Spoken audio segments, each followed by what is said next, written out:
All right. Sorry about that. All right, welcome back to another edition of Finanical News. We're going to go and get it started for today, September 26, 2022. And let's go ahead and get it started for today. As you can see, we're going to start out with Keiko.com. We're going to bring this to you, all right? As you see here, if you look at the prices for precious metals, is based off, and my camera adjusts right quick. I'm so sorry about that one. It's just, there we go. All right, you see the precious metals have all taken a beating. All right, remember this is all based in dollar terms. So the dollar price, which is losing its value rapidly, and more rapidly by the minute. Also, the dollar price is actually going down. But the contradiction is, you see, if you go on precious metal sites, you see that the precious metals, they're having issues getting inventory in. So the small people, we can actually get them. All right, had a refresh right there. Okay. So as you can see, the precious metal market is taking a beating as far as in dollar terms of what it costs you to buy in U.S. fiat currency dollars. But if you go to the precious metals website, you can actually see that the prices are actually going up to get your hands on physically to get them in your hands. All right. As you can see, the big difference in the New York spot price and in the market and the world market price. All right, the world spot price is it's going down as well too, but it's trying to stay stable a little bit and taking before actually going down, taking a beating. You see silver down under $20. Buy up while you can. All right. Listen, we're not a financial advisor here, but we're getting in where the getting is good, and if you want to get in and get is good too. All right. But we'll get back to it. You see the dollar price versus the actual price you pay on the actual bullion websites and then the bullion dealers. All right, and the brick and mortar stores. All right. So we just want to bring you that to you. All right. Get you started off with Keiko.com. All right. Keiko.com.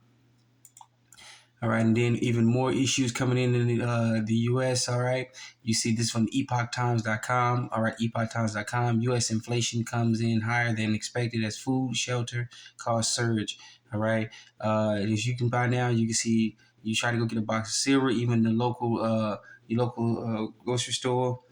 Or for some people still call it the market, whatever. You see all your prices there have gone up. All right, everything is shooting up. The cost is surging up left and right. They're charging more, and they're putting less in it. Just take a look at some of the ounces they're putting in. It's less, and they're charging more for it. All right, depending on whether you live in the country, or you go to Piggly Wiggly, Food Lion, some of the other spots. I know about say Food Lion. Whether you go most of the other places, Winn-Dixie, if they still got those around, all right. You got many places where you can go, all right. Let us know in the comment section about what's your major grocery chain, even the local, small stores where you go to, all right, to get some things you may need that you don't actually grow yourself, all right. So let us know in the comment section about what you see in your part of your neck of the woods, all right. But this is from EpochTimes.com. If you don't know by now, prices are going up left and right. Getting started, it says the U.S. annual inflation rate came in at 8.3% in August, higher than the market forecast, 8.1%. Now that's baloney. They say, and that's according to the Bureau of Labor Statistics. All right, they're behind the times. We know inflation is skyrocketing high left and right, and this keeps going up left and right. Okay, so go and get this article out here. All right, this is on the EpochTimes.com. All right, EpochTimes.com. Okay, then here we got another article from EpochTimes.com. This is more bad news for us in the States, all right? U.S. emergency oil reserves fall to lowest level since 1984, all right? The U.S. Strategic Petroleum Reserve has declined to its lowest level in 38 years, according to the latest data from the Emergency Energy and Information Administration, EIA, all right? In the week ended September 9th, the nation's emergency crude oil stockpile totaled 434.05 million barrels.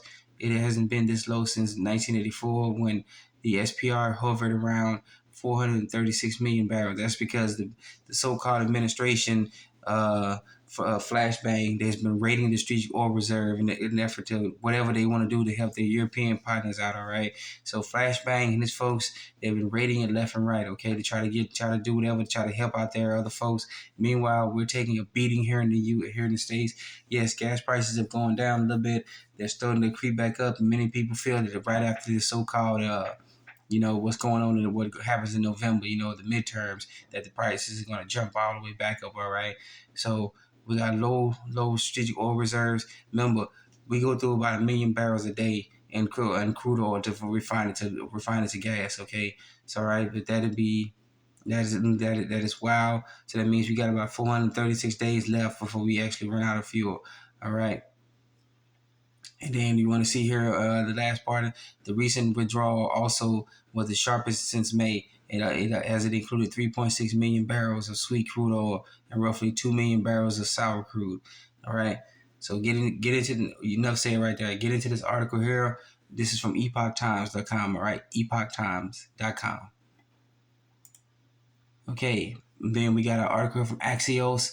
All right, layoffs shut down hit mortgage industry as high rates crushing lending. All right, this has been an ongoing story we've been following here about what's going on in the mortgage industry. They're being laid off left and right. Many people can't afford these homes, and those who can't afford the homes are probably already in them, and they've been refinancing. All right, after getting laid off from a job at a mortgage provider, Better.com, in March, Charlemagne Steele. Charmaine Steele interviewed. If I butcher your name, please, I'm sorry. Let me know in the comment section. All right. Interviewed for 8 other mortgage companies. Each one subsequently announced layoffs of their own. She tells Axios at least one has gone out of business. All right. So this is hitting majorly about what's going on in the mortgage industry. Something is up. They're getting pounded left and right, and then next thing you know, they are closing. Okay. All right.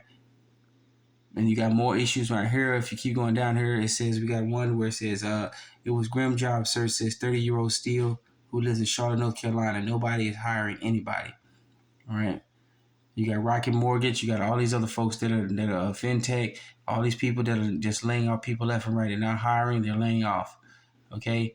But go and get this article for yourself about the mortgage industry, about what's going on with them. This is from Axios.com. All right. Axios.com. AXIOS, all right? AXIOS.com. All right, then we got our final article here. If things ain't bad enough in the U.S., million people were blasting Zimbabwe about their currency, making fun of about the new Weimar Republic. And Zimbabwe, we reported on this channel that they've started issuing gold, the gold coins to their people, giving it out so people can actually spend the gold. They can hold it in their physical hand. And here we go. Lo and behold, Zimbabwe must revert to using its own currency, ruling party says. The ZANU-PF national spokesperson Christopher I'm so sorry I can't say that, says the country will soon dump the American dollar in favor of the local currency Zim dollar. All right, he said abolishing the multi-currency would help Zimbabwe get value from their money. All right, so they're now depegging from the U.S. dollar. You can continue laughing at Zimbabwe all you want, but this is more of the death knell into the U.S. dollar homogeny. If I butcher that, please let me know in the comment section. All right, but this is more and more confirmation that we've been saying that the U.S. dollar has lost the world's reserve currency status. People are depegging from it. They don't care about the sanctions that are being put on it more. They don't really care. They're just saying we're getting away from you. We're tired of this, and you can go kick rocks, United States. All right, so get this article out to you. All right, this is from Jasira.news. All right, Jasira.news. All right. So with that being said, we want to thank you for joining us another edition of Finanical News. Please be safe, be sound. Remember, you're your own best financier, your own best credit union, your own best savings and loans. All right, take care of yourself first, then your family, then your neighbors, then your communities, reach out to other communities and get them good to go. All right. Once again, thank you for joining us another edition of Finanical News. Please be safe, be sound. Let's get started.